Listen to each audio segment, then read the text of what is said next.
Nous avons eu à nous prononcer sur la fusion avant la fin de l'année entre l'Institut de cancérologie Lucien-Neuwirth et le CHU de Saint-Étienne.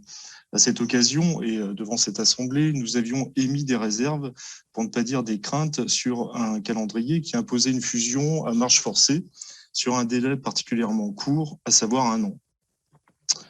Comment imaginer un rapprochement serein entre les deux entités sur la seule année 2021, alors que celle-ci demeure traversée par une crise sanitaire sans précédent?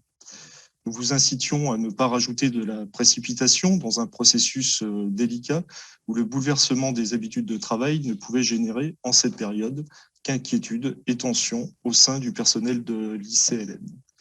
Nous vous suggérions enfin de laisser du temps au temps et d'ajouter une clause permettant de faire glisser le calendrier au regard de la crise que nous traversons. Nous aurions aimé nous tromper au vu des enjeux dramatiques qui pourraient découler d'un raté dans ce processus de fusion.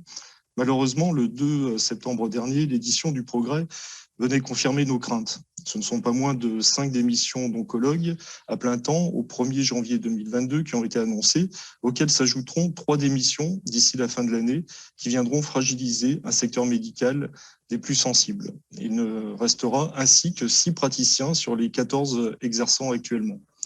Votre adjoint à la santé soulignait à juste titre dans son intervention la nécessité d'attirer sur notre territoire de jeunes médecins dans un marché très pauvre. Nous sommes particulièrement inquiets aujourd'hui de la tournure des événements qui pourraient à terme entraîner une baisse de la qualité des soins pour les malades. Le processus de fusion a été présenté comme étant de nature à conforter et à maintenir la qualité de l'offre publique.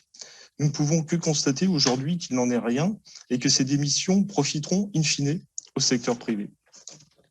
Toujours dans la presse, en juillet dernier, le cancérologue Jean-Philippe Jacquin, à l'origine de la création de l'ICLN, évoquait un affaiblissement majeur de la cancérologie dans la Loire. Il précisait également que personne n'a demandé l'avis des patients et des médecins. La réussite d'un projet repose toujours sur la prise en compte en amont des besoins et des avis des acteurs de celui-ci. Il est dommage de constater que dans ce dossier, par simple volonté d'aller vite, trop vite sans doute, cette étape indispensable a été négligée. Monsieur le maire, au vu de la situation, nous vous demandons d'intervenir en votre qualité de président du conseil de surveillance du CHU afin de demander une pause dans ce processus et de permettre ainsi de sauvegarder la pérennité et la qualité de l'offre de soins en cancérologie sur la Loire et de lever les doutes actuels quant au maintien des emplois.